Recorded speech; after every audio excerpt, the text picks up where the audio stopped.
Hey guys, so I actually just finished doing a financial coaching meeting, and I really just wanted to check in with you guys because so much information got passed through tonight in literally less than an hour that I just wanted to come in and just share some of it with you guys because, well, that's what we do. We share information. So the first thing I want to tell you guys that we did speak about was three major things that we definitely spoke about that I want to touch bases on. The first thing that we talked about was having separate accounts for different things. So you might have an account for savings, you might have an account for bills, and you might have an account for extracurriculars, and then you might have an extra savings account. Now, for somebody who might only make $500 a week, it's like, what do I need all these accounts for?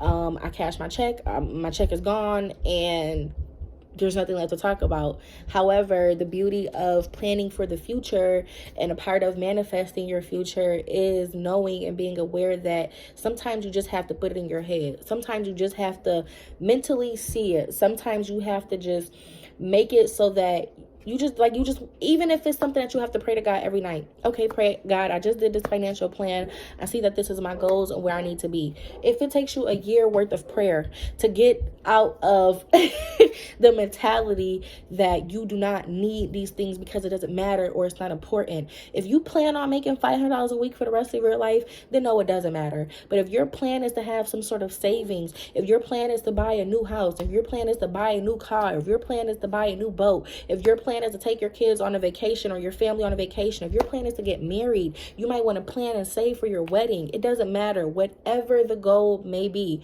you want to make sure that that goal is in your mind on paper. You visualize it. You know that this is what you're working towards. You know that this is what you want. These are the things that you should be working towards. So again, I know it might seem pointless, but it doesn't. For example, one of the things that we spoke about for our people who do DoorDash, Ubers, Lyfts, Instacart, if you work a job and you're doing another service on the side, your job should now be handling one thing, and now whatever that extra job that you have could be footing a whole nother bill. So if your 40 hours a week is taking care of your home, your car, everything that you have to handle, your extracurricular could be going towards your savings, your clothes, your food. It could go towards all of your extras. That's money that you could just literally go make on your own time. No problem. You get to control how much money you make from that. So if you can't sleep for an hour, go DoorDash for an hour, go Instacart for an hour. If you make $20 an hour doing Instacart, that's better than you making 14 or 13 or 12 an hour doing your job. So understand the mindset of having the hustles, having the side jobs, having alternative income outside of just one, because in the world that we live in, you do have to have multiple incomes or you're going to be working one job very hard. And it's just the reality of the world that we live in. So if you do pick up these extra hustles, each hustle should have a different account until it get ridiculous. If you have 10 hustles, you don't have to have 10 accounts, but some people do because some people, their OCD just works like that. And it's not a bad thing. It helps you stay on track later. It looks like more now, but it pays off later. You really just have to put the work in. So you see, when people take control of their life, you see why it's so much work and it's this much play, because in order for you to travel every month, in order for you to take 10 trips a year, in order for you to buy new cars every year, in order for you to live the life that you want to live, that you see on Instagram, that you see, if you want to live that life, there's things that you have to do. There's finances in order for people to live their life the way that they want to. So it's a way to do it. It's a way to do it. It's a way to protect yourself. And it's a way to make sure that this is the life that you can live for the rest of your life. When you are off the clock, when you're not working for anybody, if you do decide to work for yourself, and if you don't decide to work for yourself, it's still, so I don't care if you have 4 jobs, 4 high side hustles, 4 under the table jobs. It doesn't matter. You can still save something. You can still take control of something. That's like if you do your vision board for the year, it should be on your vision board to just see what your financial house looks like. Just see what your goals might be. You might be somewhere in your head thinking that you need $100,000 to retire, and in reality, you don't. Like you don't. So there's things that you have to see and pay attention to so that you can be aware of what your goals even are.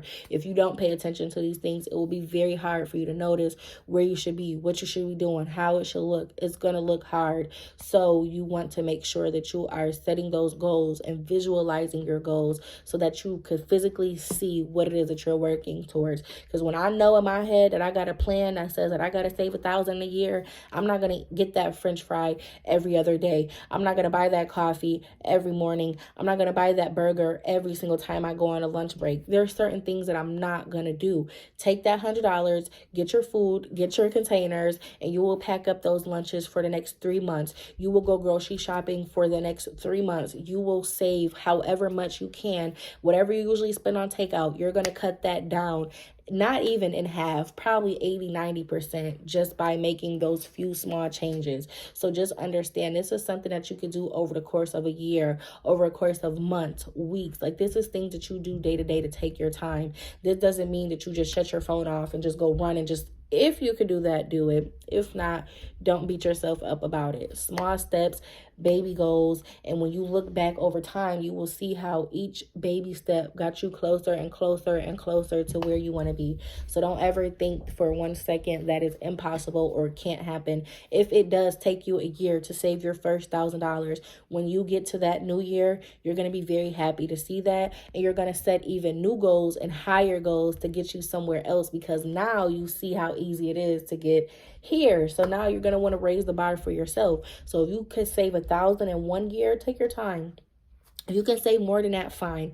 But if you can physically see the first $1,000 that you save in 1 year or less than a year, you're definitely going to put the pressure on yourself. Okay, I want to double this. Okay, I want to triple this. Okay, if I could do this, how did I get this?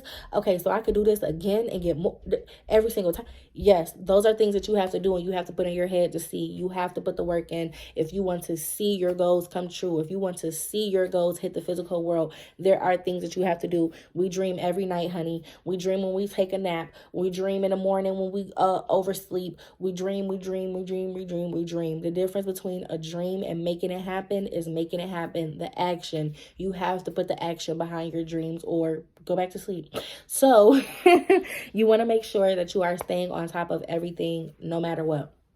So yes, that's one thing that we did speak about is breaking down your accounts. Instead of sending everything to the same account, break your accounts down. Get 3 accounts if you have to, and start with your bills, your extracurriculars, and your savings. So right off the bat, you have your home, your car, you have everything under your roof being taken care of. Then you might have your clothes, you might have your food, you might have your takeout. But again, your saving and your budget is your budget. Every single extra dollar that you have does not have to go into savings. You can decide where it goes. If you want to cancel Netflix to save an extra couple bucks, do so. If you want to cancel your Prime because you only order in the summertime, cancel it when you're not using it. If you know you're not going to be to the gym for the next 2-3 months, cancel it. Don't just sit there and have the gym collecting money for 3 months or 6 months and you're not going to use it. If you know, this is what I mean about setting a plan. If you know you're not going to do something, don't have it. It's some people who have, my mom, Netflix account and barely watch TV. It doesn't seem like anything, but why are you spending an extra $20 a month for something that you do not use? If you know you don't use it, get rid of it. If you want to use it one night, use it for the one night and get rid of it. Find somebody else's, do something. But if there's things that you know you don't use, get rid of them. It's no reason to have it there. If you're buying that coffee because you're oversleeping and you have a coffee machine at home, get up 30 minutes early and start your coffee machine so that you can save yourself $5, $8, $10. Because when I'm hungry, I got to get a sandwich and a hash brown too. But whatever. Take the necessary steps. If you stop being lazy and put that time into other places, then you will have enough time to do everything that you need to do. So it is possible, it is doable, and it is something that you absolutely can accomplish in less than 25 years, as if people like to tell you, like it just takes your whole life to get out of debt. No, but it takes discipline, it takes hard work, and it takes will. You have to want to reach these goals. You have to want to see yourself debt free. You have to want to see yourself in that new car. You have to want to see you and your family in that new big house. You have to want to see your family driving a boat every summer to the lake house.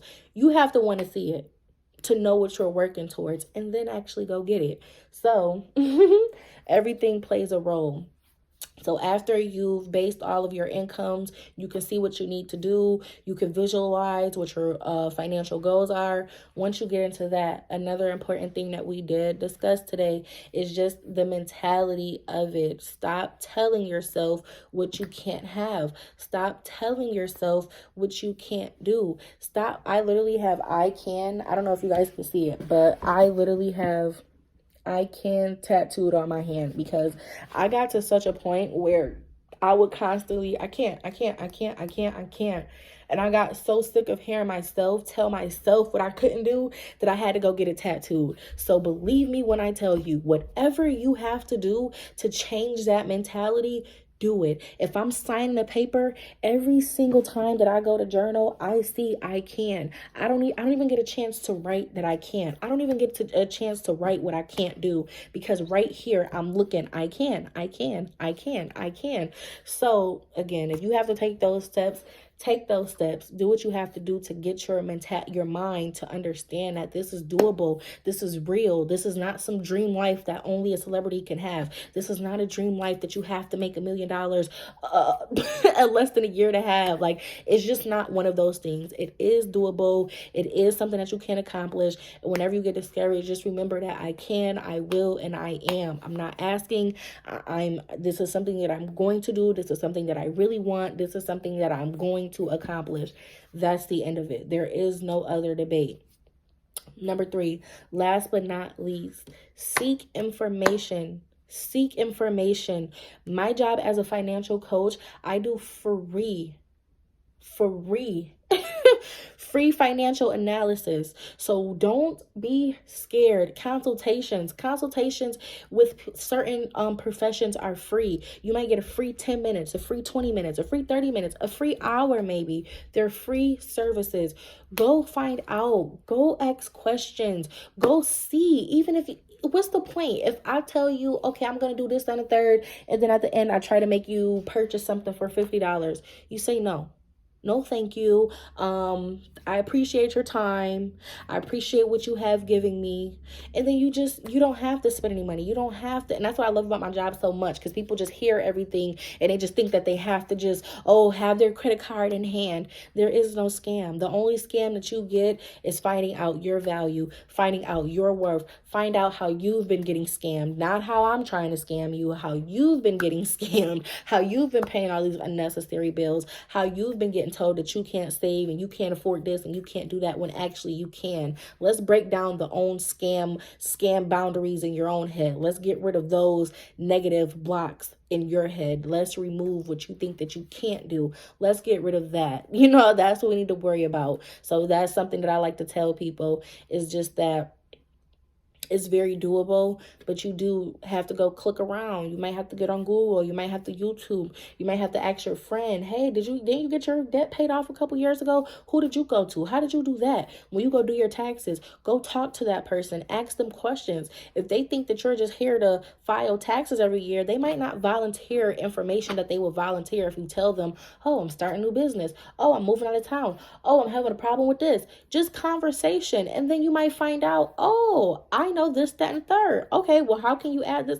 You will find out and formulate other relationships. I've been going to my tax lady for 5 years. I just found out this year that she does more financial consulting outside of the company that she does taxes for. So now I have someone who does my taxes with this company, and then I go get her number and she's further helping me. And because she's already doing my taxes, she can help me even more. So understand what I mean when I say you can do it. You have to ask those questions. I went to this lady for years. Took her the 5th year to start volunteering some information, and not because she was withholding it. She didn't know that I needed it. So everybody who sits down, you think I'm gonna just offer them the same 10 facts every single time they sit down? No, if you don't need the information, I'm not going to give it to you. If I feel like you need it, I might offer it to you. And if it's something that I'm generally offering everybody, then I'll offer it everybody. But you do have to open up your mouth.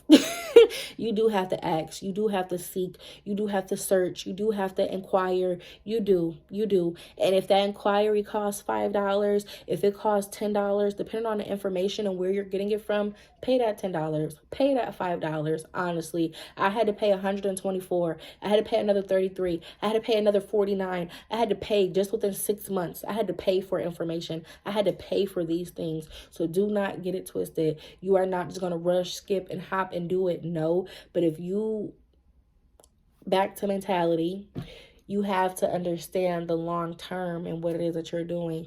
If you're somebody who you think that, oh, I can die at any moment, you either protect the people who you're leaving behind if you feel that way, or you just don't personally invest because you don't see a reason to. You have to see yourself in 5 years. You have to see yourself in 10 years. You have to see your kids in college. You have to see your mother in a nursing home. You have to visualize so you can say, okay, I need to start saving earlier because my mom is getting old, or she might have hip surgery and she might need help sooner and I want to help her. So that you might start saving earlier just to have a budget, just to help out your parents. If your parents need help, you budget for what you want to budget for. Everybody doesn't have parents, so everybody is not budgeting for their parents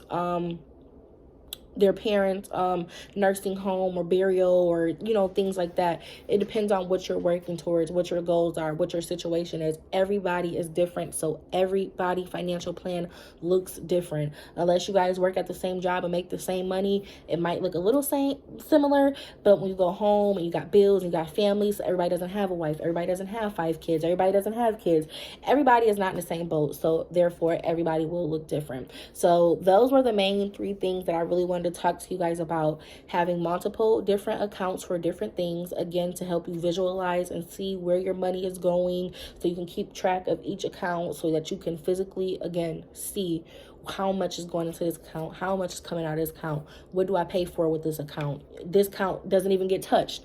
These are things that you want to be telling yourself. Number 2, the mentality.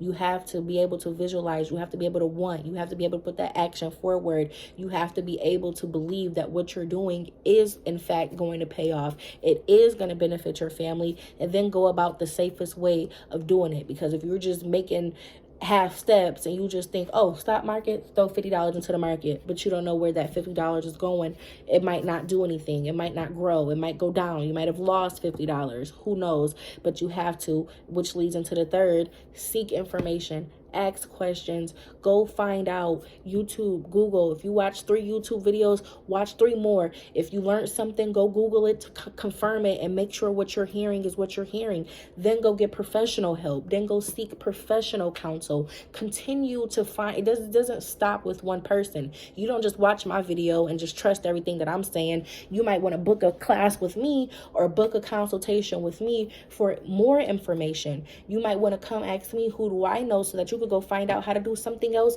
because you never know, but you never know until you ask either. So it's either way, you have to open up your mouth and ask. You have to open up your eyes and see. You have to open up your mind and believe. So that's where we kind of left off with tonight, and I really wanted to share that with you guys, just for a little motivational piece, just so you can understand the steps of getting yourself in a mindset that you need to be in to start accomplishing your goals and to start getting to where you want to be. So stay tuned next time, because every single time I have these little moments, and every time we go through these trainings or experiences, whatever it may be, I am going to share with you guys as much as I can. Some information you guys will have to pay for. Stay tuned for, go to my website for, we'll get to that, but I'll at least come share this much with you. So stay tuned for the next video, and just keep learning how to be a multi-hustler. Keep learning how to make those long-term goals, learn how to make them stick, learn how to get in tune, learn how to take that action. You have to want to make the change, you have to want to do the action, and you will accomplish your goals. So I'll see you guys next time.